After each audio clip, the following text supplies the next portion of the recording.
おはようございます。金沢に向かっています。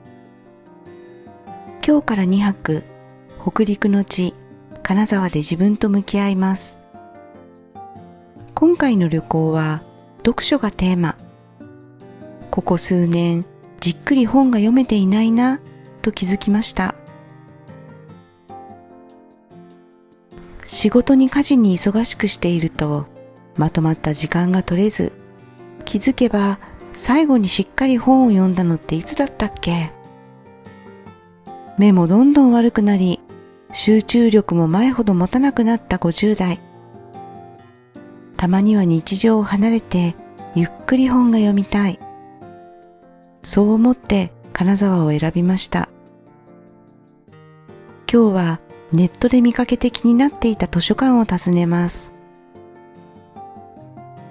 移動中に読む本も持ってきました。先日神保町で買った増田美里さんの本。旅のエッセイでこちらも楽しみです。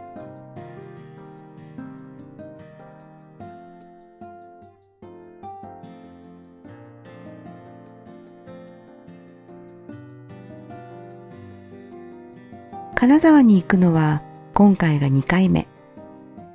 友人が住んでいるので一緒に過ごす時間と一人のゆっくりした時間。お寿司も食べたいし、ケーキも食べたい。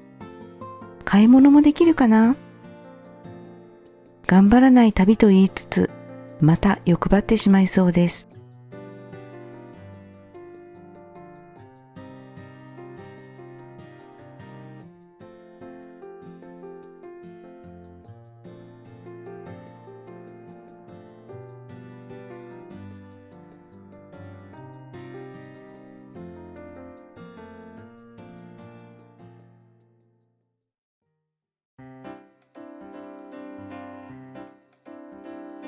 金沢駅に着きました。北陸新幹線のおかげで東京からのアクセスが良くなった金沢。東京・金沢間が最短で約2時間半。京都に行くのと同じ間隔で移動できます。改札を出ると迎えてくれるのが百万さん。石川県観光 PR マスコットキャラクターです。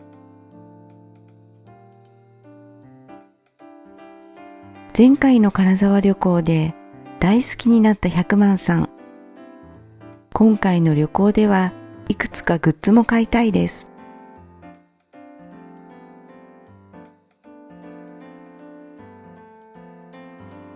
ホテルに荷物を預けて早速お寿司を食べに行きましょう。前回の旅行の時に行ったこちらのお寿司屋さんに行きました。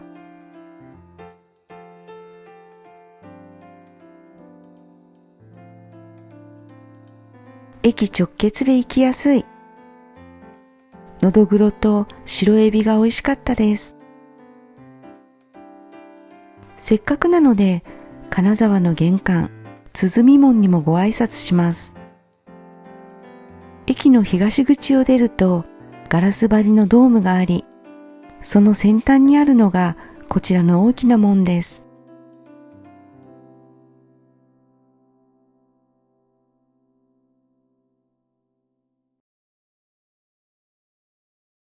お腹が満たされたのでバスで図書館に向かいます。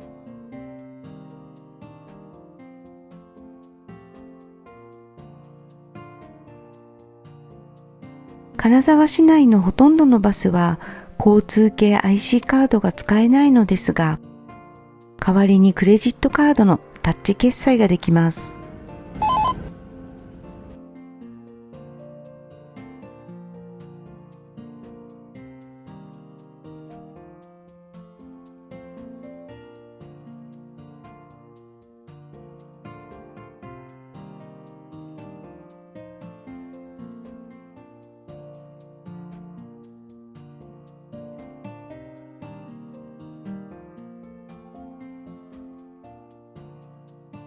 降りてすぐにあれが図書館だなと分かりました。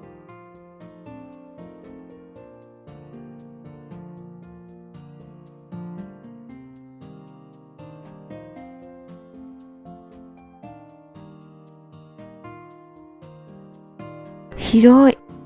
そして素敵な建物です。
正直、新幹線の中でまとまって本が読めたので、ある程度はすでに満足していたのですが、図書館に来てみると、あれも読みたい、これも読みたいと、どんどん欲張りになってしまいます。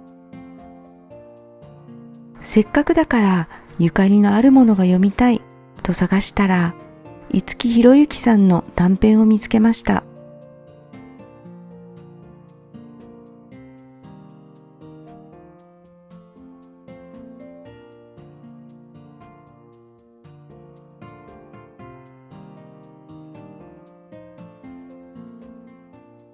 本当はまだまだ滞在したいけど、この辺で切り上げようと思います。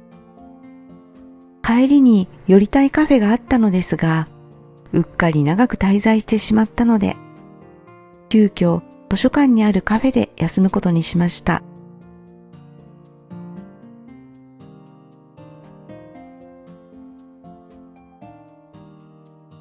持ってきた本も読みつつ、どうしても先ほどの本のことが気になってしまいました。久しぶりに和江町を訪れた新聞記者が、浅野川を見つめながら当時の恋を思うという内容だったのですが、申し訳ないけどなんだかなと思ってしまいました。もう彼女はあなたのことなんて覚えてないと思うよ。なんてひどいことも考えてしまいました。女性は過去の恋愛についてはドライですからね。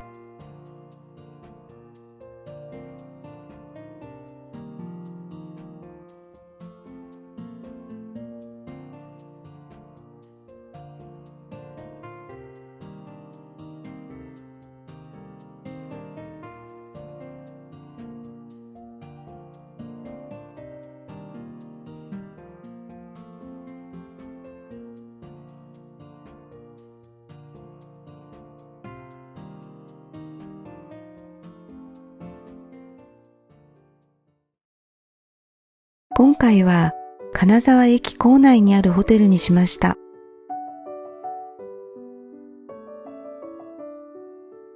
シングルのコンパクトなお部屋です。コンビニを含めお店がたくさんあるので便利だし、思いのほか静かで良いホテルです。